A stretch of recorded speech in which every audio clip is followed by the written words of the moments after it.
Well, good morning. This is Jay Waters. I'm with the Voices of Freedom and the Americans in Wartime Museum. It's my pleasure this morning to be with Mr. Rubin Katz. We're up in Middletown, New Jersey on 10 November 2020.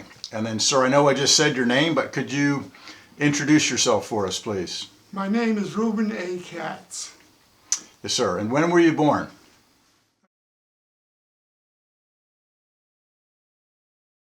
And where were you born, sir? Brooklyn, New York. Okay. Well, thinking about 1941, December 7th, 1941, where were you on December 7th, 1941? December the 7th, well, that date I remember as the Japanese attack. Yes.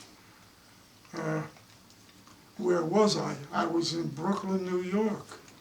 Yeah, tell us about that day. What happened that day? Well, that was the attack at Pearl Harbor. Right. But yeah. How did that affect you and your family, and what were your thoughts? I was very young at that point in time. I knew it was a serious thing, but I also knew that eventually it's going to affect the United States too, because of what happened at Pearl Harbor. And as things happened, we all got involved. Right. Yes. Well, I understand then you were drafted into the military? Yes, I was drafted, yes. So tell us about that a little bit. How did that happen? Uncle Sam sent his greetings. And I was, 18, 19 years old. Okay. And you were drafted by... I was drafted. By the Army, or which? Well, no, I didn't know what I was going to get into. Oh, okay. Because I was given the choice, although when I reported for the draftee interview, there was a Marine sitting at one desk, a Navy representative at another desk, an Army representative, and we were given the choice as we stepped up to them which service we would like to be drafted into. Right. And then one of them suggested, how about the Marines? I said, I don't know. How about the Navy? I said, no, Navy, no, I can't swim a lick. That's what I told him. I remember that. Yeah. I said, I guess the Army. Okay. And from that point on, everything started to happen. And what year do you think this was, Mr. Katz, that you were drafted? Well, I was 18, 19 years old. Okay. What was that, 1941, 42, something like that? So shortly after Pearl Harbor, Yeah. it sounds like. Yeah, Okay. yeah. Well, where'd you go for training? Florida. Oh, wow. Camp Landing, Florida. Okay. Tell us about Camp Landing, Florida. We were trained by the cadre that trained us. We were told was Ranger trained cadre, U.S. Army Rangers. I didn't know one name to it from another. And they gave us a good training. Yep. And I remember that first we slept in cots. And my cot, as luck would have it, was right next to the first sergeant's cot that he was sleeping in. And I'll never forget the first morning I got up, the reveille call. Yeah. And I was still used to sleeping late as a civilian. And all I remember from that point on, I would never sleep late again. Yeah. I felt the sheets being lifted up, and off I went off of the cot onto the floor. And the sergeant yelled at me, he said, this is going to be the last time that you're going to have to be waking up that way. You're going to get up on your own. There you go. And he meant his words, and I kept it. Yeah. I got up every morning whenever that sound came, up I went. And then we had to proceed for everything that was in training for us. Well, what did your What did your military specialty become? What did they have? Rifleman. they had Rifleman, me on. infantry. That was it. Okay, okay. I earned my rifleman award as an expert marksman, expert.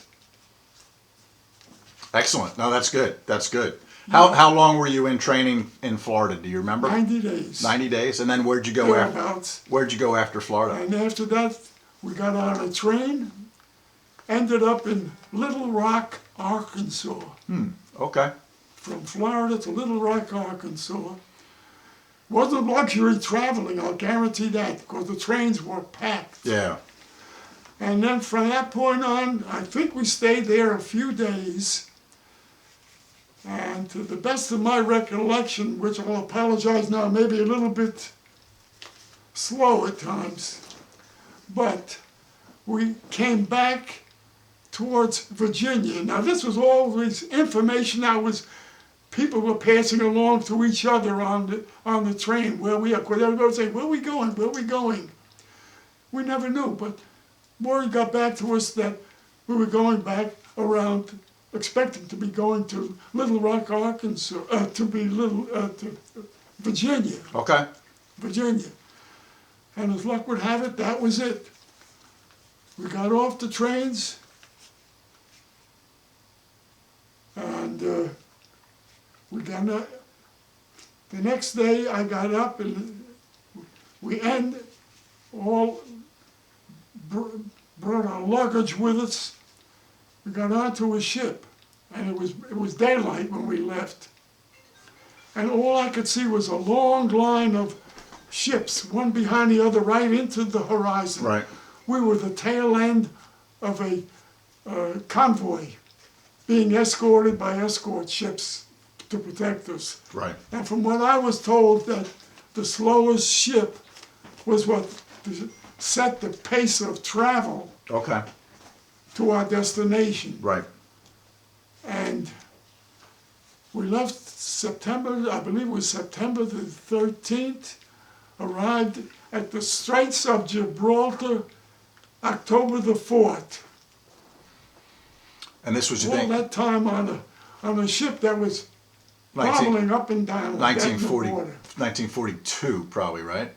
1942 you think this was? September? Yeah. Yeah. Okay. Let me ask you a question for a second before we get into what you actually did. But did you have any parents that had served in the military, or brothers, No. other relatives? No. You were the first of your family? Okay. Yeah. What did your family think when you went off to Florida and then off to North Africa? What could they think? That a hug and a kiss, cries, Off you go. everyone felt that way. Okay. Well, what'd you end up doing in the Gibraltar area? Well, we were told, first of all, we slept in hammocks in the hold of the ship, the bottom of the ship. We never were allowed, except periodically as the time passed, to go up and get fresh air and get some food, to eat. And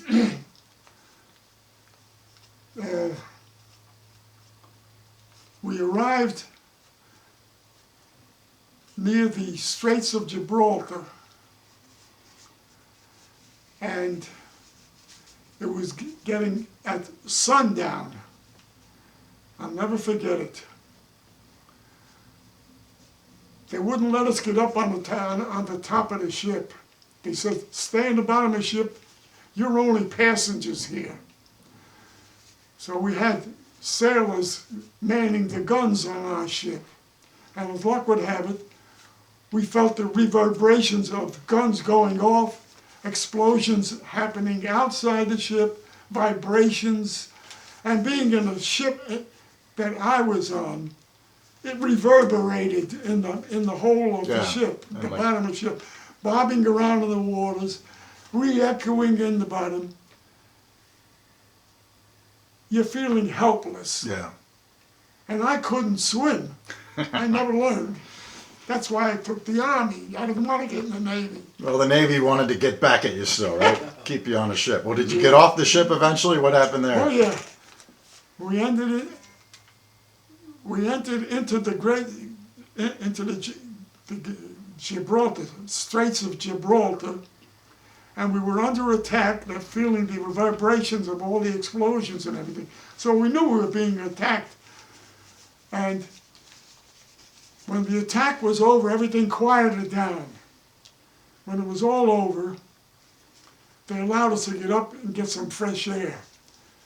And all I could see was lights floating in the water, it's still dark, but you could see lights floating in the water from all the rest of the convoy that was ahead Okay. of ships that was hit. I don't know how many died there, but Well, it this was attack was not a pleasant sight. absolutely. Was this attack from the Germans or Italians or? It had to be the Germans Yeah. because they were leaving, they were losing their battle in North Africa Right. at that point in time also with Rommel, General Rommel. They were retreating. The Americans were there now, that was us. And we landed in the Straits of Gibraltar, seeing all these lights watering, floating in the water. I knew that was how many ships that were struck Right. by the attack was probably air attacks, because Spain was on the other side Right. of the Gibraltar. And there was, I believe Spain was neutral at that time. And we got off the ship. We had a quick meal. I don't remember what we ate, but we had food. But where did you get off the ship? Were you in Gibraltar or in Right in the Morocco? Straits of Gibraltar. But okay, so you were okay. Where'd you go? Where did you go after We that? got into the Straits Right. of Gibraltar. That's where the attack took Yeah, place. right. And we got off the ship. We saw the lights bobbing in the water. Took us off the ship. I believe we spent one night or 2 nights there. I don't remember exactly. But from there, they put us on landing crafts that's used for invasions. Right. I never was on one until then. We got on that. We had been issued grenades to hang on our belts. Landing craft took us up to Italy. The front of the landing craft dropped down and off we went. Okay. Whereabouts in Italy did you land? That would be Naples. Okay. We landed there. From that point on, we advanced through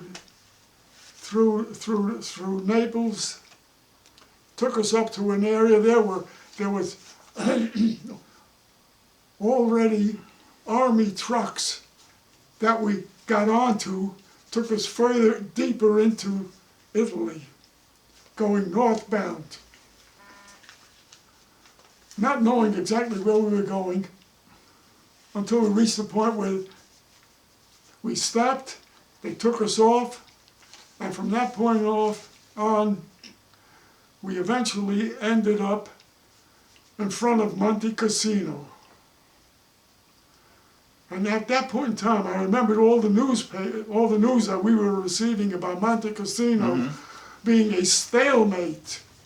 Right. Because of its being a religious point, What- where there was monks was up there, Right. and the Germans were using that as an observation post. Right. What unit were you with? Do you remember what unit you were with now? Pardon? What was the name of your unit or division that you were with? Do you remember? I was a general replacement. Okay. Didn't know who we was or anything. All I knew is that we were just being transported there.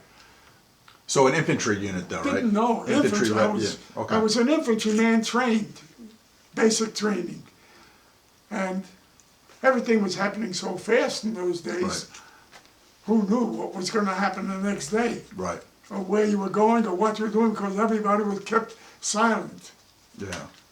What But was your anyway, there it was, this monastery that I could look up at from the side of the mountain, which looked to me like it might have been olive groves that leveled off. And we were stopped there looking up at the monastery.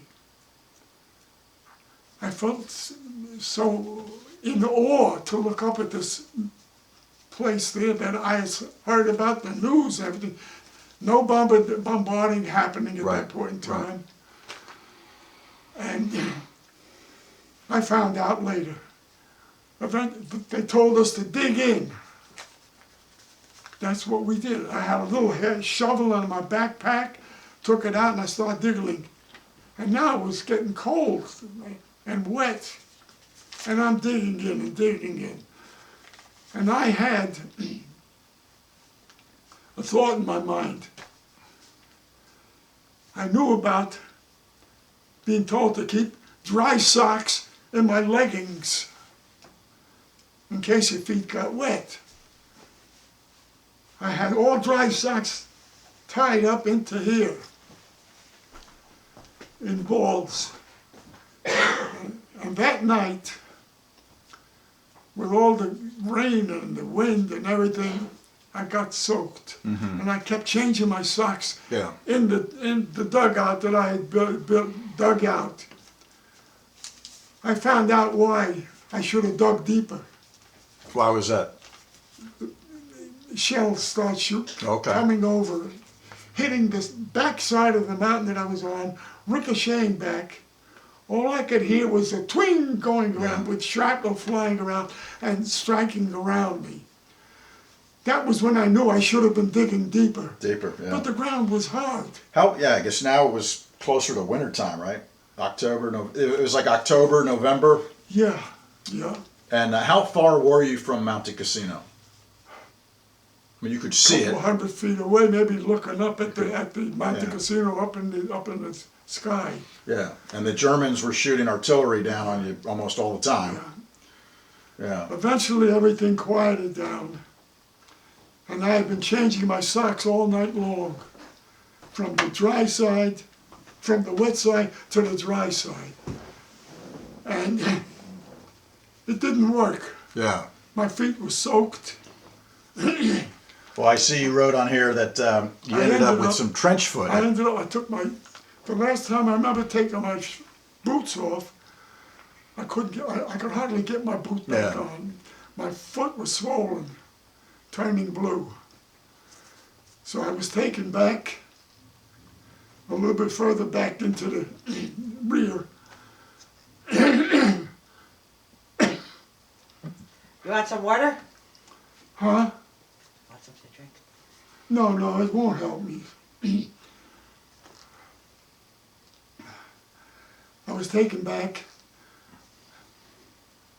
to another area, I don't remember what it was, a staging area or something, I don't know. And I was given medical observation. They looked at my feet and everything, and they gave me instructions to sleep with my feet out. Let the air help it to dry out. Okay. And I did that. I was reassigned to another company that was in the Signal Corps.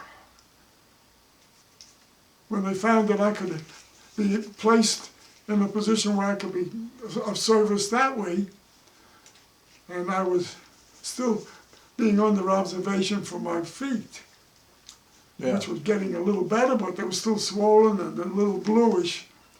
I ended up in what was called the Transmitter and Receiving Signal Corps.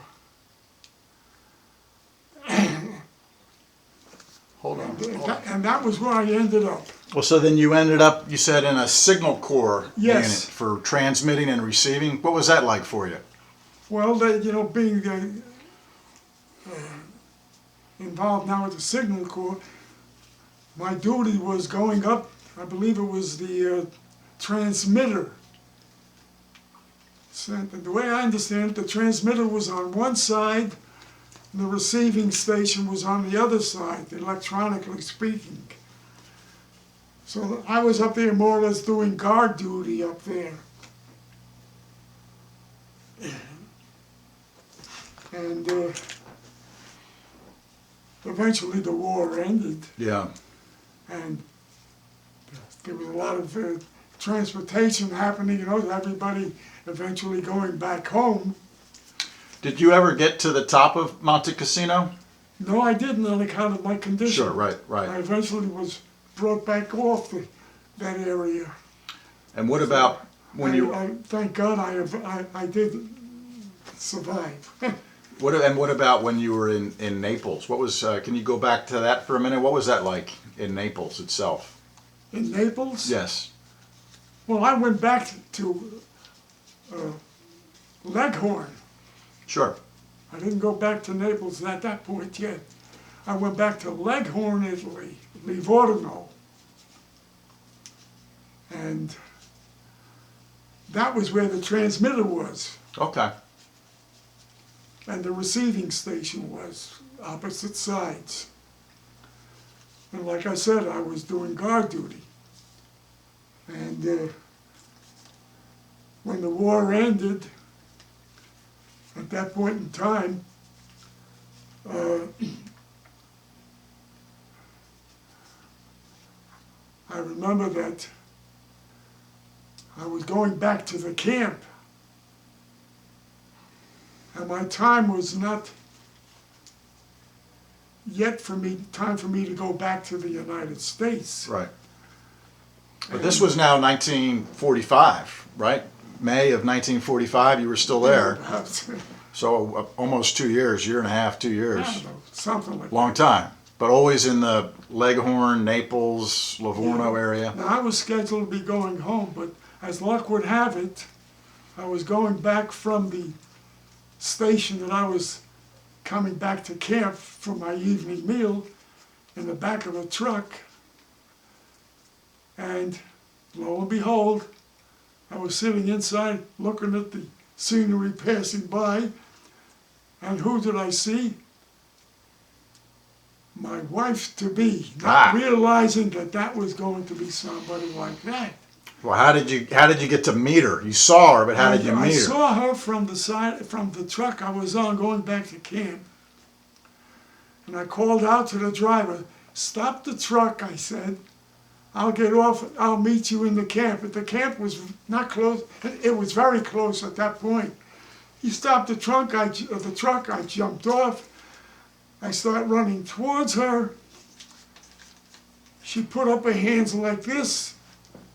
And I said, "Where are you going?" And I called out to her, I said, "Chichi, where are you going?"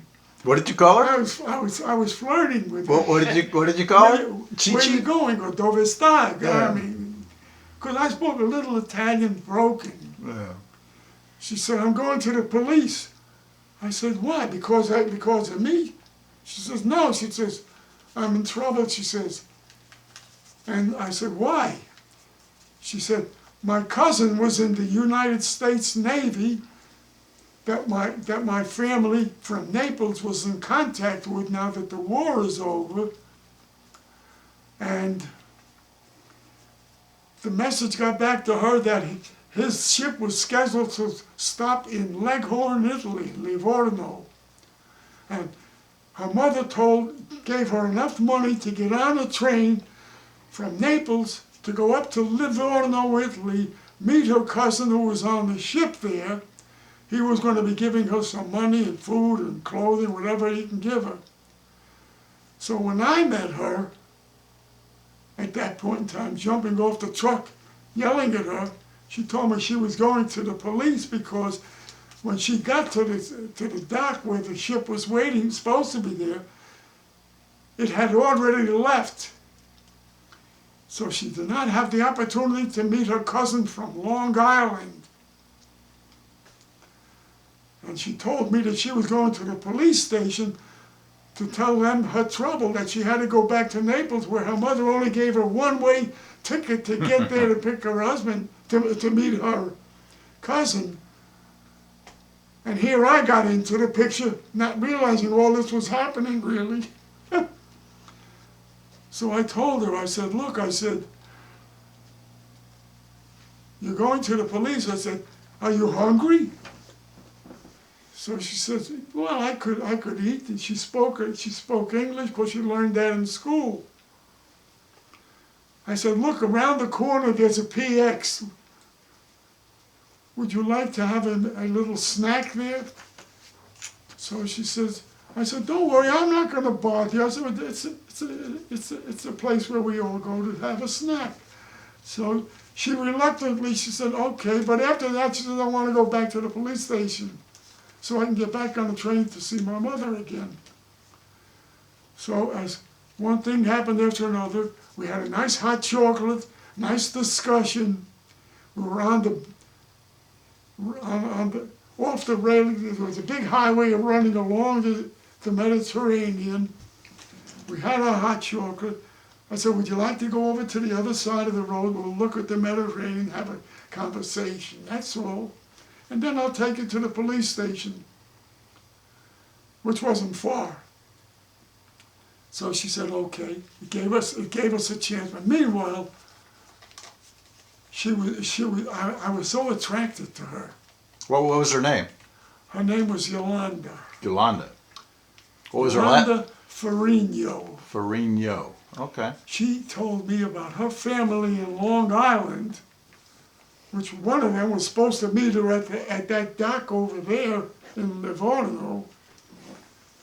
That's when I got into the picture. And we got to talking with each other. Her background, I said, well, how about your family? I said, she told me that she had a sister, that she and her sister were picked up by the Germans as they were leaving Italy. The Germans were leaving, escaping. And her and her sister were in the street. And that was when the Germans picked her and her sister up, threw them into a truck, and took them away as hostages towards Germany. So this was what was happening to her. And I was so interested in the story she was telling, and I was asking her about her family. She said she had cousins and uncles in Brooklyn, also in Long Island. I come to find out she had more family than I had. But she never left Italy. So what do you think would have happened if she had met her cousin in Livorno? Probably wouldn't have met you.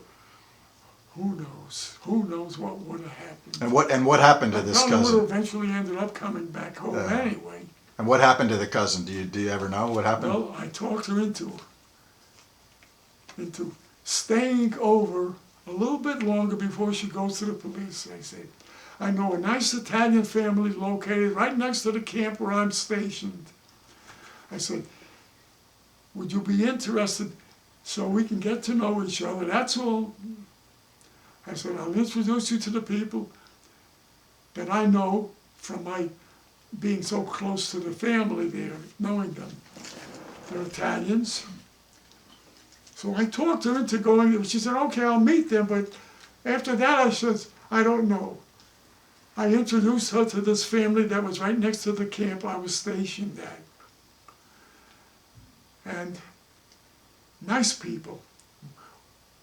The woman's son was blind. That I remember. And they got to talking with my future-to-be wife, because that's what I ended up getting married. I talked her into getting married with me. It's strange as it may sound, I had a strong feeling towards her. When she said I yes. said, would you stay over here, stay in this here, into this wonderful family here, meanwhile, get to know me meanwhile, and we'll take it from there. Reluctantly, she answered me that way, but she said, well, let me meet the family. She did meet them. I asked the family there, do you have a room that you can place her in to stay here with you? And they said, yes, we can put her up. She went up to the room to look at it, I said, the rest is up to you. If you want to go back to the police station that you wanted to originally go to, I'll take you there. I said, I would like to get to know you. So she said, okay, but it's going to be day to day. She didn't want to make no promises. So reluctantly, she did stay. Every day I got to see her after our tour of duty with the Signal Corps. I got to know her better, she got to know me better. And eventually, I got to talking to her about the possibility of her be willing to get married if I asked her. Yeah. And so you're speaking Italian and I English? spoke broke Italian, she spoke English better. Okay. So her English was better than your Italian. She learned that in school. And the war is over, and Yeah. you're kind of Her sister- dating, getting to know Her each sister, other. that she got separated from her sister, that was both transported to somewhere that the Germans occupied. Right. So she ended up marrying a French civilian that was picked up. I don't know what country it was, but her sister was separated from my wife Yeah. to be. So she said yes on the marriage. Right away, no. Right away, no. She still wanted to think As about time it. passed, I eventually talked her into getting married. But how long had you known each other now? It was quick. It Yeah, was a quick. couple months sounds like. Quick, very quick. I spoke to the chaplain in the company that I was involved with, and he was Catholic, and my wife to be was not looking to get married, except she wanted to get married into the Catholic Church. Catholic priests wouldn't marry us. So I said, well, we'll go to the next camp, which was another Signal Corps company. He happened to be Episcopalian. I explained the situation to him that I'm thinking of trying to get married. And I said to him, would you marry us? And he said, of course, he said. And he had a good discussion with me. I told him I had no religious connections Right. at that point. I said I was willing to go along with whatever my future wife to be. And he said, sure, I'll marry you. Well, by that point in time, I had been very involved with the company that I was in now, with the Signal Corps. Eventually, we did get married by this Episcopalian priest. And when my time was up, my tour was supposed to be getting up, I kept signing waivers in the period. They were allowing us to sign waivers Yeah. so we could stay a little bit longer overseas. But till finally, eventually, it might be a little out of sequence when I'm telling you. Yeah, no, I've got it. But Yeah. eventually, we did end up getting married by the Episcopalian priest. We ended up on a ship going back to the United States. I had promised after getting married to her Episcopalian, that I would eventually send for her mother to come to live with us. Okay. After I got settled back in the United States. Well, what kind of I made ship? promises that Yeah. I meant to keep, but I was taking it one step at a Right. time. What kind of ship were you on? The same type of a ship as it was. It was built. I wrote it down. I never could. What was it? A forget that. military ship or? It was a Liberty ship. Liberty ship. Okay, so your wife was All war brides. were allowed to get on there. At government expense, I brought her home with me. Okay. We landed in New York. I met her aunt who lived in Brooklyn and uncle. My father and mother came to the address I was staying with my bride. I introduced them to my wife's family living in Brooklyn, my family from Brooklyn. It was a whole get-together. And I had a lot of my family came to meet her too over at her aunt's house. Yeah.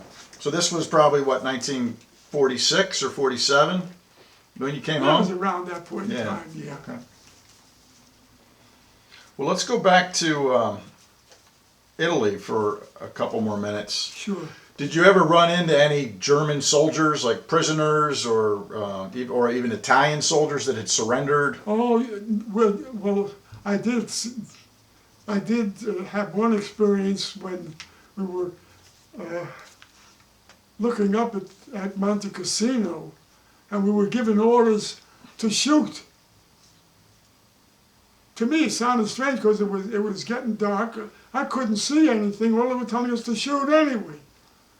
They passed it, and all of a sudden we all started pulling the triggers. We found out why, but as I told previously, that the attack took place and shells were firing Right. back at us, and then I ended up with trench foot and everything. And Right. But were there German soldiers attacking you, or what was going on? No, Just no. shooting. At that point in time, no. Okay. And what It about? was just the attack by the shells only. Okay. And I know And I the. ended up going into a back area, you know, and eventually ending up in the Signal Corps, Yeah. being reassigned. Right. No, I understand. I was also wondering then if you ran into any British soldiers, or I know the Polish soldiers were very active near Monte Cassino. I don't recall any of that. Okay. Okay. No. Well, show us a couple of the things you got there on the table. You can hold them up to the camera for us too. Well, this Maybe hold it up so we can see it on the camera. this A little bit higher. Yeah. There you go. I received this as the Bronze Star, Okay. and the back of it is engraved with my name. Okay. And what did you do to earn that? Uncle Sam's thank you for your service.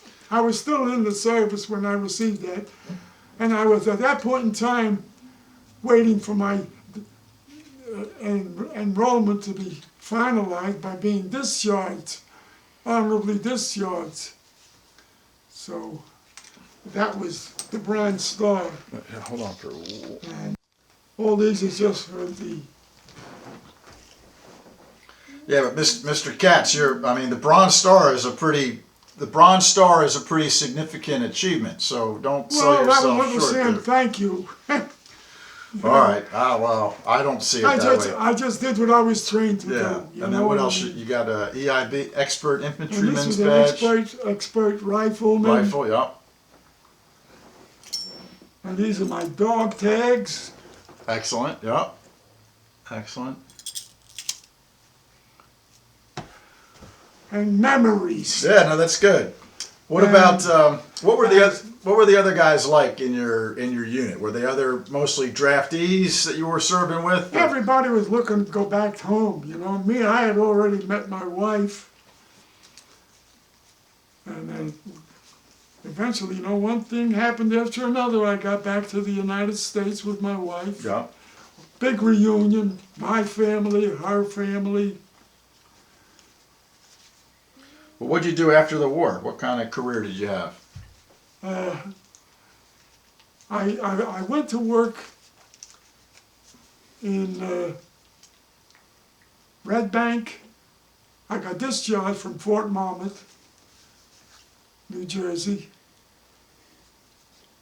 Became a civilian. I went to work for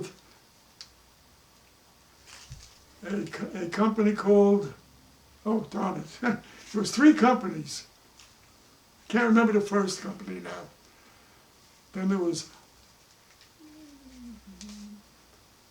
it slips my mind now. Gina But the mentioned last one was that- Honeywell. Okay, and That's Bendix. That's the one, Bendix was the first one. Okay, Then there's Honeywell is the last one that I'm involved with now with my retirement. sure. And 3 companies I went through. After 63 years, I got finally retired. Good for you. You were busy. Yes, Well, how do you think your military service affected your outlook on the rest of your life after the military? well, only when I had memories of all the past.